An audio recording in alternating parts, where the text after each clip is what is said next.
खारियाँ जाएँ लाहौर जाते हुए रास्ते में ना, पिंडी से लाहौर जाते हुए ना रास्ते में खारियाँ किससे शुरू हो जाती हैं और गुजरांवाला वज़ीराबाद तक आलू की बेसन वाली टिक्की मिलती है जो बहुत ही मज़ेदार होती है और नान के साथ। स्टेशन पे भी, रेल के अंदर भी और बसों में मिलती है।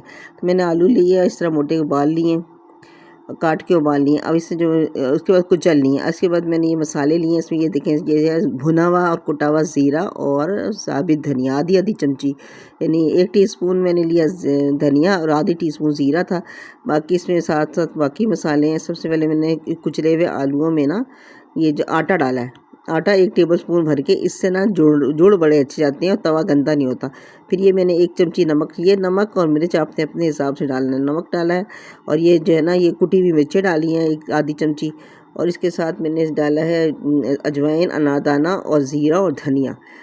उसके साथ ना ये इसको अच्छी तरह मिक्स कर लेना। उसके बाद हरा मसाला डालना है बारीक काट के ना, ये हरी मिर्चें और प्याज मैंने बहुत बारीक आमलेट वाले स्टाइल में ना काटी है, बारीक बारीक सी ना, ताकि मुंह में ना आए और कबाब फटे ना।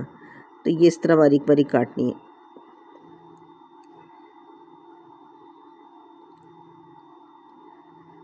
अब इस तरह काट ली और इसके साथ ही ना ये हरी मिर्चें बहुत बारीक काटी हैं, ये भी डाल दी।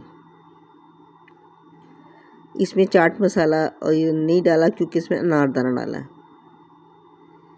अब इसमें ये सारी मिर्चें कट गई। अब इसको ना हाथ से अच्छी तरह मिक्स करना है। हाथ से बहुत अच्छी तरह मिक्स हो गया।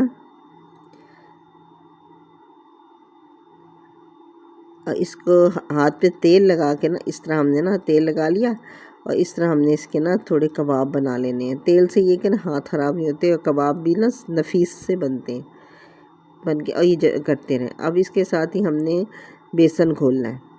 ये बेसन वाली टिक्की होती है ना, बेसन में नमक और पिसी हुई मिर्चें, जिसमें कुटी हुई नहीं डाली क्योंकि अजवाइन और ये पिसी हुई मिर्चें। अजवाइन 1 चुटकी से ज़रा ज़्यादा है। और इसको ज़रा घोलना, ये गाढ़ा घोलते हैं, पतला नहीं। ये 3 तो मैंने तल लिए और 3 बाकी रह गए। ये इस तरह ज़्यादा ना बहुत मतलब गाढ़ा बेसन करके तलते हैं ना, तो ये बहुत अच्छे कबाब बनते हैं। थोड़ी देर तक तलें, ये कितने खुश रंग और इतने